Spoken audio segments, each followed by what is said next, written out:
Bonjour, je suis M. Doumbia Aboubakar, plus connu sous le nom de Abou Nidal de Genève, artiste, chanteur, producteur, ambassadeur de l'éducation nationale et de la santé publique, commissaire général de Ouaratou, entendu là, la caravane nationale d'excellence en milieu scolaire.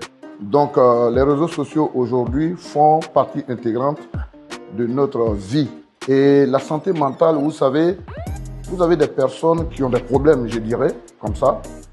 Mais au lieu de trouver des solutions privées, en famille, avec des amis, sont souvent amenés à mettre tout et n'importe quoi sur les réseaux sociaux. Je suis dans un milieu artistique, tout artiste doit pouvoir communiquer sur son œuvre sur les réseaux sociaux. Mais mettre les problèmes personnels, les problèmes intimes, les problèmes de famille, les problèmes sur les réseaux sociaux, pour moi, ce n'est pas des choses qu'il faut encourager. Je connais un artiste que je ne vais pas citer ici, qui avait des problèmes de santé, mais bon, c'était une maladie grave qu'il a exposée sur les réseaux sociaux. Il a fait des dépressions parce que après il a compris qu'il ne devait pas parler de ça sur les réseaux sociaux. Il a compris qu'on pouvait trouver une solution sur cette pathologie qu'il avait, sur cette maladie. Mais le fait qu'il ait exposé sur les réseaux sociaux, ça fait que le regard est différent aujourd'hui sur cet artiste-là. Les gens le regardent différemment. Donc le conseil que je vais donner à mes amis artistes, c'est de ne pas tout mettre sur les réseaux sociaux. Je pense que tout parent doit avoir pour ami, confident, je dirais même, avec son enfant.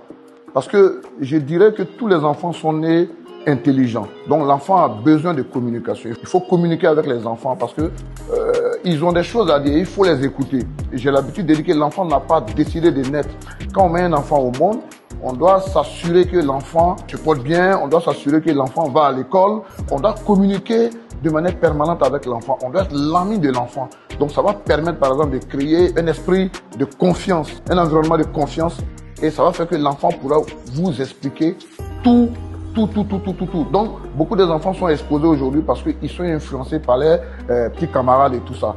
Donc, le message que je vais lancer aussi aux enfants, c'est que les réseaux sociaux sont de leur temps. C'est eux qui sont les plus nombreux sur les réseaux sociaux. Ils doivent comprendre que c'est pas tout on met sur les réseaux sociaux. Et qu'ils doivent se rapprocher aussi de leurs parents parce que ton père ou ta mère est ton premier protecteur et c'est eux qui vous ont mis au monde. Un père ou une mère de famille ne va jamais vouloir du mal de son enfant. Donc l'enfant doit aussi s'approcher de ses parents pour discuter d'un certain nombre de choses. Donc il faut créer cet environnement de confiance entre l'enfant et le parent.